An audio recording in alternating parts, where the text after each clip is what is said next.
Hi. Let's learn about benchmarks in investing. A benchmark is a standard against which something is compared. Investors use benchmarks to measure the performance of securities, mutual funds, exchange-traded funds, portfolios, or other investment instruments. Broad market and market segment stock and bond indexes are generally used for this purpose. Even cryptocurrencies have benchmarks, highlighting the importance of having something to compare an asset's performance to. If there is an investment instrument, there is a benchmark to compare it to. Market benchmarks are indexes created to include multiple securities, assets, or other instruments to represent the performance of a stock, fund, or any other investment of the same type and composition. Benchmark indexes have been created across all types of asset classes. For example, the S&P 500 and Dow Jones Industrial Average are popular large capitalization stock benchmarks in the equities market. The S&P 500 lists 500 companies based on specific metrics and valuation techniques that reflect the best-performing stocks on the stock market. The Dow Jones Industrial Average comprises 30 U.S. blue-chip stocks. Both of these indexes are used to gauge the performance of the stock market as a whole, even though they only represent a fraction of the stocks listed on public exchanges.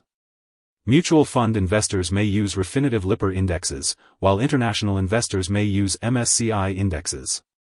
The Wilshire 5000 is also a popular benchmark representing all publicly traded stocks in the U.S. Fixed income indexes measure the performance of fixed income assets like bonds and treasuries, which investors use for generating income or as a way to preserve capital during falling market conditions. Some examples of top fixed income benchmarks include the Bloomberg Aggregate Bond Index and the Bloomberg Capital U.S. Corporate High Yield Bond Index. Commodity indexes measure the performance of a basket of commodities. For example, the Bloomberg Commodity Index consists of 23 exchange-traded physical commodities futures. The index measures 21 commodities across 5 different sectors and acts as an indicator of the performance of the commodities market. When evaluating your investment portfolio's performance, it's important to compare it against a benchmark representing the industry, sector, and market segment to which it belongs.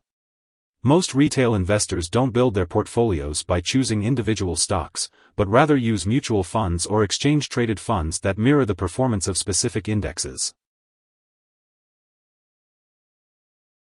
If you have a fund, or more than one, in your portfolio, you can compare the information fund managers already provide to see how your funds are doing compared to the indexes they mirror.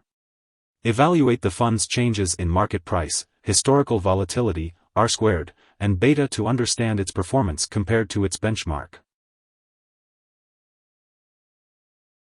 While the S&P 500 is very commonly used as a benchmark, there are many more that can be used based on how the benchmark is designed.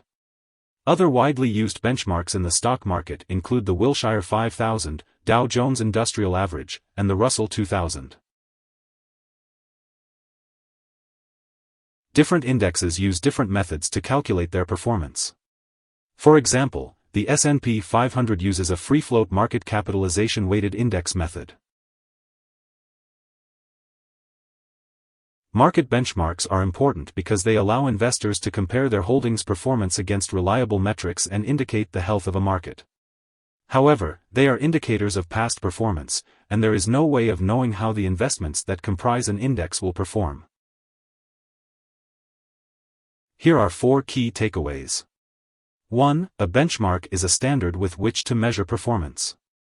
2. In investing, benchmarks are generally indexes of investment instruments against which portfolio performance is evaluated. 3. Depending on the particular investment strategy or mandate, the benchmark will differ.